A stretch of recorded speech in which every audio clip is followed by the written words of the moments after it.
7 மாசம் தாண்டினாலே நிறைய மாத்திரைகள் கொடுத்துட்றாங்க டாக்டர்ஸ். பல காரணம் இருக்கு. அவங்களோட காரணம் வந்து ஏதாவது இருக்கும். பட் அந்த மாத்திரைகள் பத்தி நல்லா புரிஞ்சுக்கிட்டா நல்லது. ஃபர்ஸ்ட் ஆஸ்பிரின் நிறைய கொடுக்குறாங்க. ஆஸ்பிரின் நம்ம என்னன்னா உன்னுடைய தலைவலிக்கு தான் நம்ம ஆஸ்பிரின் சாப்பிடுவோம். அது வந்து டபுள் த டோஸ் இருந்துச்சு. இப்போ வந்து மைன்யூட் டோஸ் ஒரு 75-80 மில்லிகிராம்ல தான் இருக்கும்.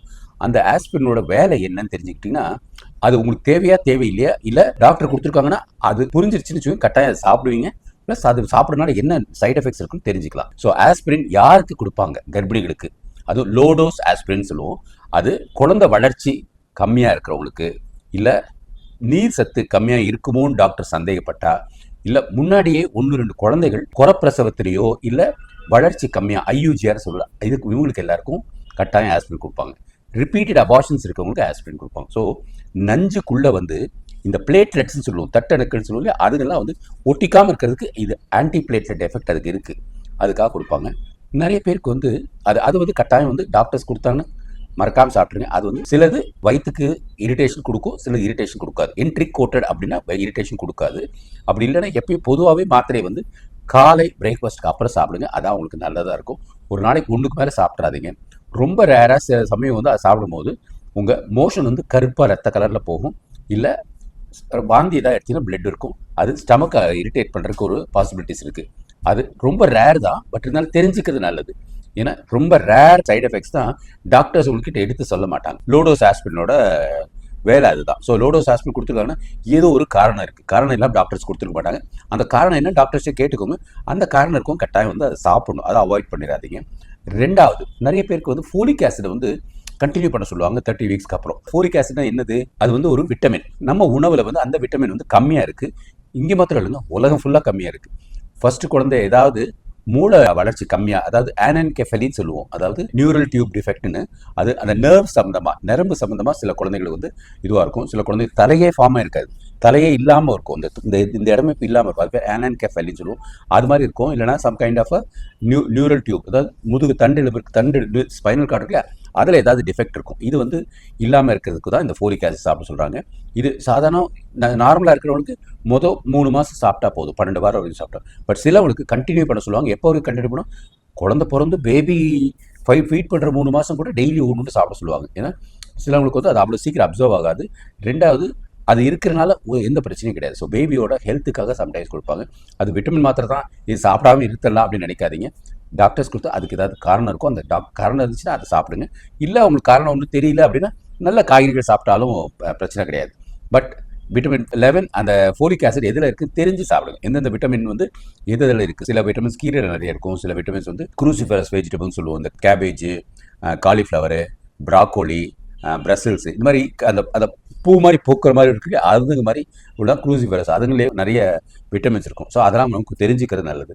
3வது, இந்த டுஃபஸ்டான் இல்லாட்டி இந்த ப்ரொஜெஸ்ட்ரான் ரிலேட்டடாக சஸ்டென் அந்த மாதிரி நிறைய இருக்குது. இது மாதிரி நிறைய இது டாக்டர்ஸ் கொடுக்குறாங்க.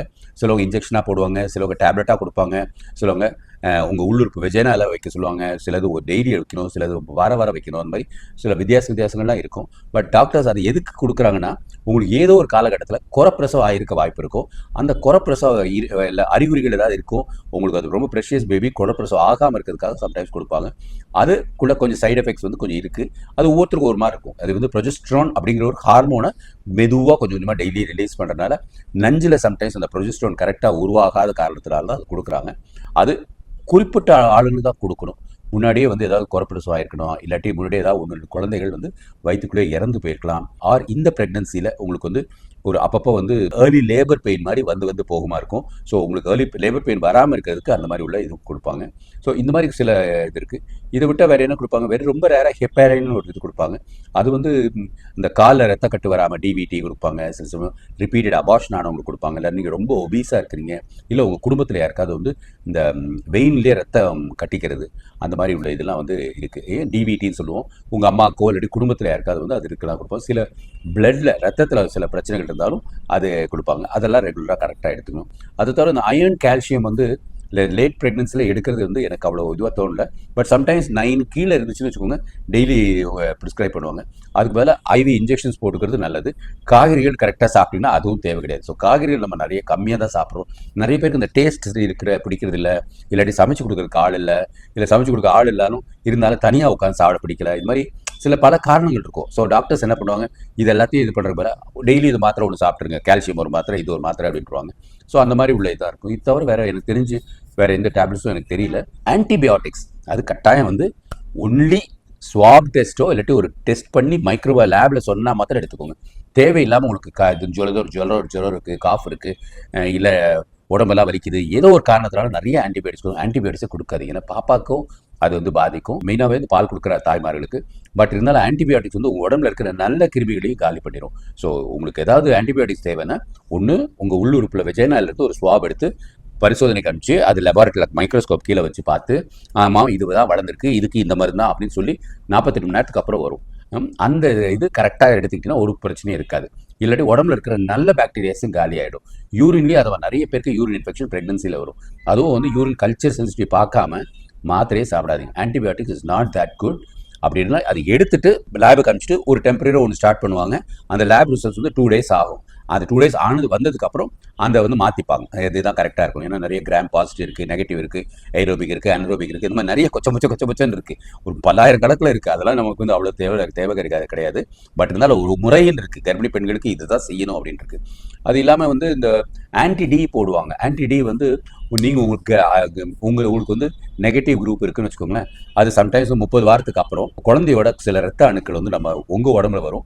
அது வந்து சில எதிர்ப்பு சக்திகளை உருவாக்கும். அது அடுத்த ப்ரெக்னன்சிக்கு பாதிப்பு வருங்கிறதுக்காக சிலவங்க வந்து 32 வாரம் 34 வாரத்தில் அது போடுவாங்க. இல்லாட்டி அந்த ஐசிடி டெஸ்ட் எடுக்கிறாங்களா அதை எடுத்துட்டு அதில் ஏதாவது குவான்டிஃபை பண்ணிட்டு போடுறதுக்கு வாய்ப்பு இருக்கும். ஸோ இவ்வளோ தான், இதுதாங்க மெயினாக இருக்கும். இது தவிர வேறு ஒன்றும் கொடுக்க மாட்டாங்க. வேறு ஏதாவது கொடுத்தாங்கன்னா தைரியமாக அதில் கமெண்ட் செக்ஷனில் போடுங்க. அது உங்களுக்கு தேவையில்லையா இல்லை என்னன்னு நான் தெளிவாக உங்களுக்கு போடுறேன். மெடிசன்ஸ் நிறைய சாப்பிடாம இயற்கையோடு நம்ம சேர்ந்துருக்கிறது தான் இந்த சேனலோட மெயின் இது. பட் இயற்கையோடு சேர்ந்து இருக்கிறேன்னு சொல்லிட்டு ஒன்றும் சாப்பிடாம இருந்துடாதீங்க. ஏன்னா விட்டமின் டெஃபிஷியன்சி தான் மெயினாகவே நிறைய குழந்தைகளுக்கு பாதிப்படையும். விட்டமின்ஸு, இந்த மைக்ரோ நியூட்ரியன்ஸு இதுங்கெல்லாம் வந்து சாதாரண இதில் அது இருக்காது. அதில் தான் அதுக்காக தான் நிறைய பேர் மாத்திரையாக சாப்பிட்றாங்க. ஸோ மாத்திரை சாப்பிட்றது அவ்வளோ ஆரோக்கியம் கிடையாது. இயற்கை உணவு தமிழ்நாட்டில் நிறைய இருக்குது. மற்ற நாடுகளில் வந்து இவ்வளோ வந்து காய்கறிகள், பச்சை காய்கறிகள் கிடைக்காது. ஏன்னா அவங்களுக்கு குளிர் பிரதேசமாக இருக்கும். மற்ற இடத்துல இருந்தால் அவங்களுக்கு காய்கறிகள் வரணும். அந்த மாதிரி உள்ள பிரச்சனைகள்லாம் இருக்குது. வெள்ளரி பிஞ்சு எடுத்துக்கோங்க, நமக்கு டெய்லி எப்பயுமே கிடைக்கும். இளநீர் எடுத்துக்கோங்க, நம்ம டெய்லி எப்பயுமே கிடைக்கும். இந்த மாதிரி உள்ள கர்ப்பிணிகளுக்கு ஒரு சொர்க்கலோகமாக தமிழ்நாடு இருக்குது. விவசாயிகளுக்காக நம்ம ஒரு பெரிய ஒரு நன்றி சொல்லணும். தமிழ்நாடு சிறப்பாக இருக்கிறதுக்கு காரணமே விவசாயிகளோட முயற்சி தான். விவசாயிகள் எல்லாமே இப்போ வந்து வெறும் இந்த அரிசி லொட்டு லொசும் போடுறாங்க. ஆனால் அவங்களுக்கு காய்கறிகளில் ஒரு கவனம் வந்துச்சுன்னா, இதை விட காய்கறிகளில் கவனம் வந்துச்சுன்னா நம்ம எல்லாரும் 100 ஆண்டுகளுக்கு மேலே இருப்போம். அதனால் கர்ப்பிணி பெண்கள் நிறைய மாத்திரைகள் சாப்பிட வேண்டாம். ஆனால் அதை புரிஞ்சுட்டு அது உங்கள் உடம்புக்கு தேவையில்லையா, தேவைன்னா கட்டாயம் மருத்துவர் சொல்கிறத கேளுங்க. தேவையில்லாத மருந்துகளை அவாய்ட் பண்ணுங்கள். இல்லை ஒரு செகண்ட் ஒப்பீனியன் கேட்டுக்கோங்க. உங்கள் அக்கம்பக்கத்தில் இருக்க கர்ப்பிணிகளுக்கு தயவு செய்து இந்த வீடியோ ஃபாலோ பண்ணுங்கள். ஏன்னா இந்த மாதிரி உள்ள கருத்துக்கள் தான் அவங்களுக்கு வந்து ஒரு மனசுக்குள்ள ஒரு ஹாப்பினஸ் கொடுக்கும், ஒரு சுதந்திரம் கொடுக்கும். அந்த விழிப்புணர்வுக்காக தான் இந்த வீடியோ.